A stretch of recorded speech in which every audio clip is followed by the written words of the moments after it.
Pinabulaanan ng DOJ at ng AFP ang mga alegasyon ni Atty. Harry Roque ukol sa umano'y nalalapit na pagpapaaresto sa dating Pangulong Duterte at umano'y pagpapabuwag sa sinasabing Duterte Loyal na Task Force Davao. May panawagan naman si Roque sa Pangulong Marcos upang hindi raw magkagulo ang bansa sa issue. Narito ang ating balitang A to Z.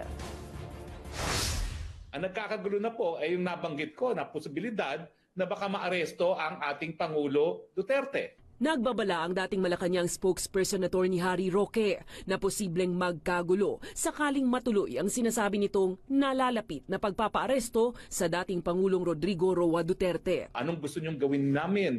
Magpi-people power na ba tayo? Ako naman po, huminahin po tayong lahat ha?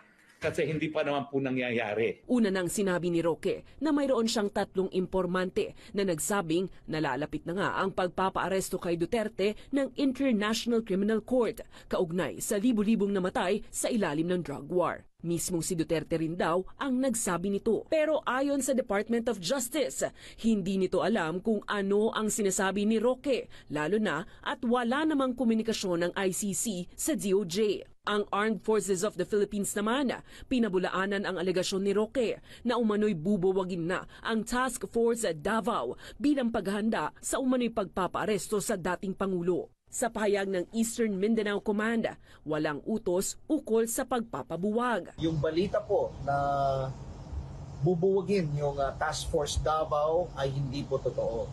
Hindi po totoong bubuwagin natin yung Task Force Davao. Instead, magdadagdag pa ho tayo ng mga task forces sa mga lugar na talagang nangangailangan ng puwersa natin. Upang humupa ang anumang gulo, panawagan ngayon ni Roque sa Pangulong Ferdinand Bongbong Marcos Jr. Gumawa po si Presidente BBM ng Memorandum Circular addressed to all executive agencies including DOJ, NBI, PNP, and AFP.